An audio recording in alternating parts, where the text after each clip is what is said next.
Good morning बच्चों। कक्षा 9 की गणित की कक्षा में आप सबका स्वागत है। पाठ 1 संख्या पद्धति के हमने 1.3 प्रश्नावली तक सवाल हल किए हुए हैं। इसके बाद इसी क्रम में हम आगे बढ़ते हैं 1.4 की ओर। 1.4 पढ़ने के लिए हमें इसके बारे में जानना ज़रूरी है कि संख्या रेखा पर वास्तविक संख्याओं का निरूपण किस तरीके से करना है। इसके बारे में हम इस प्रश्नावली में सीखेंगे। तो संख्या रेखा पर वास्तविक संख्याओं का निरूपण किस तरीके से किया जाएगा।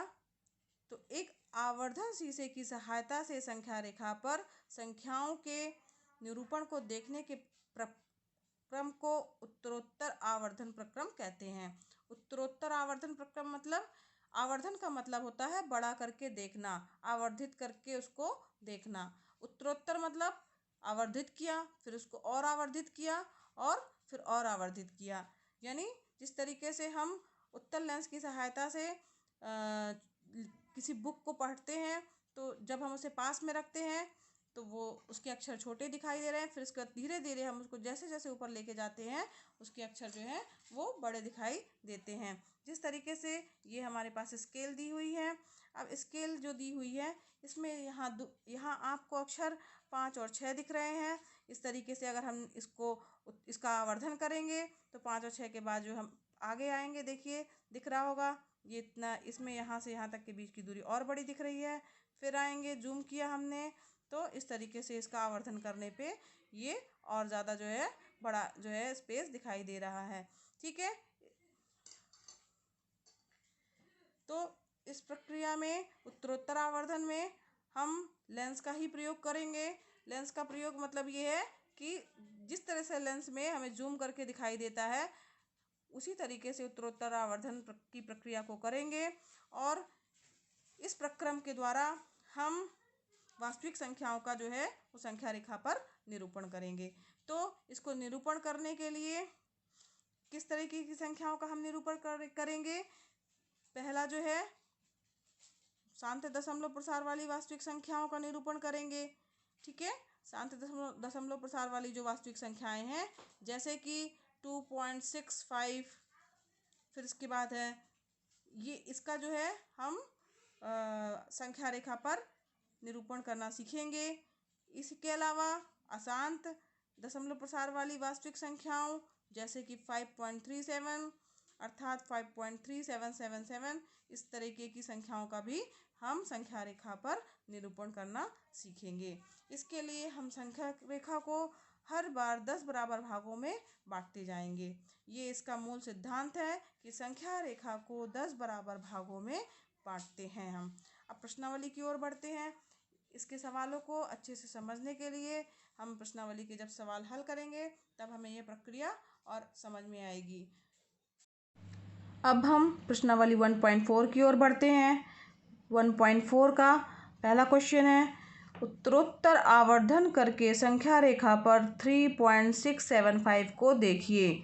ठीक है, तो हमें संख्या रेखा पर 3.675 को बड़ा करके देखना है कि कैसा दिखाई देगा।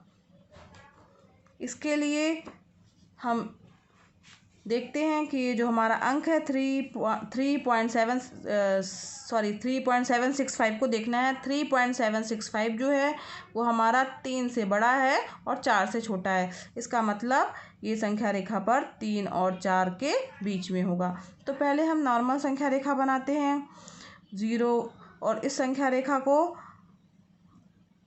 जहाँ पे 0, 1, 2, 3, 4, 5, 6, 7 इस तरीके से अंक दिए हुए हैं, इसमें चूँकि ये हमारी संख्या है 3.765, तो जो ये संख्या रेखा है इस पर यह संख्या 3 और 4 के बीच की होगी। इसलिए हम इस 3 और 4 को जूम करेंगे या बढ़ाएंगे या आवर्धित करेंगे, तब हमें कैसा दिखाई देगा। चूँकि प्रत्येक पार्ट जो होता है वो 10 बराबर भागों में बटा होता है, तो इसके लिए हमें फिर एक संख्या रेखा बनानी होगी जो कि ये बनी हुई है। 3 से 4 के बीच को हमने 10 बराबर भागों में बांट दिया है। जिस तरह से स्केल में बटे होते हैं भाग, उसी तरीके से 10 बराबर भाग हमने लिए हैं। 3 के बाद 3.1, 3.2, 3.3, 3.4, 3.5, 3.6, 3.7, 3.8, 3.9 और ये 4 हो गया। ये 3 और 4 के बीच हमने 3 और 4 को 10 बराबर भागों में बांट लिया है, जिस तरीके से स्केल में बटे होते हैं। इसके बाद हमें अपनी संख्या पर ध्यान देना है। यह है 3.765, यानी 3.765, यानी यह संख्या हमारी 3.7 से बड़ी है परंतु 3.8 से छोटी है। दूसरे वाले में हमें क्या पता चला कि संख्या 3.7 से बड़ी है किंतु 3.8 से छोटी है। 3.7 से बड़ी है किंतु 3.8 से जो है वो छोटी है। जो हमारी संख्या दी हुई है इसे यूँ लिखेंगे, 3.7 से बड़ी किंतु 3.8 से जो है हमारी संख्या क्या होगी, छोटी होगी। अब यहाँ पर हमारा जो आवर्धन लेंस लगेगा वो कहाँ पे आएगा, 3.7 से ज़्यादा और 3.8, यानी जो संख्या रेखा पर हमारा आवर्धन होगा वो 3.7 और 3.8 के बीच में होगा, वहीं पर कहीं हमारी संख्या होगी। तो इसके लिए अब हमें इस पार्ट को जूम करना है और इसे 10 बराबर भागों में बांटना है। इसके लिए हमने फिर एक आवर्धन लेंस का प्रयोग किया है।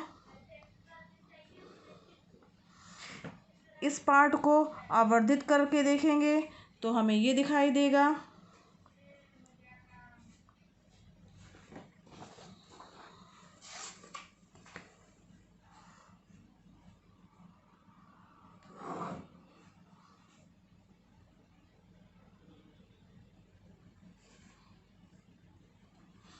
अब हम इसके भी 10 बराबर भाग बांट लेंगे।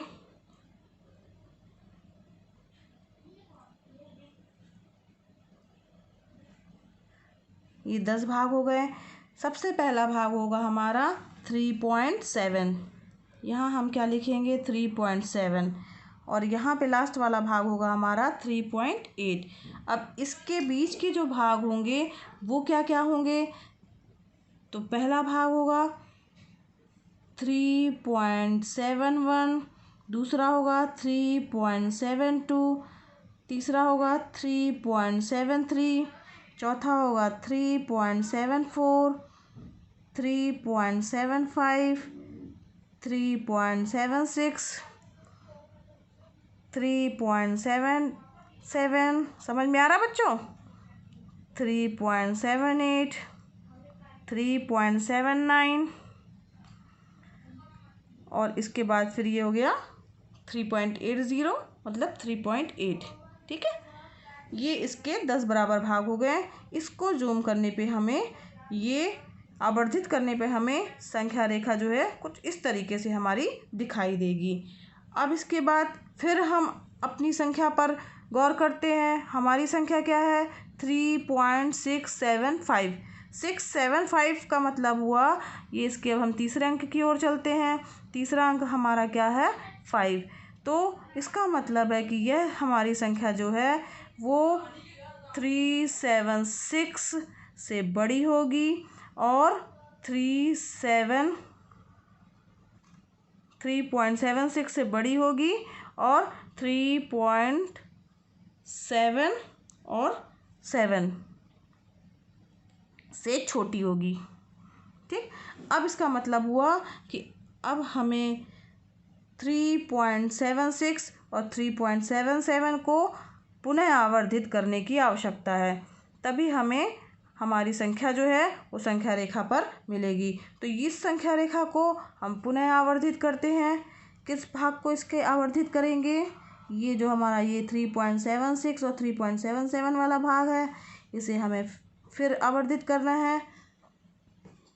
इसके लिए हमें पुनः एक संख्या रेखा बनानी होगी, या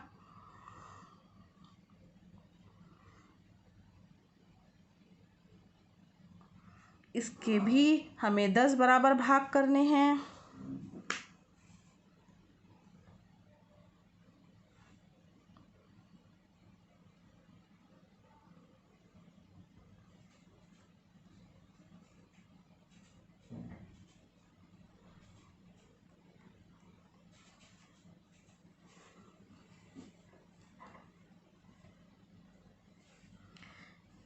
ये भाग जो होंगे हमारे, यहाँ पे क्या लिखा जाएगा 3.76, और यहाँ पे हम किसे आवर्धित कर रहे हैं 3.77।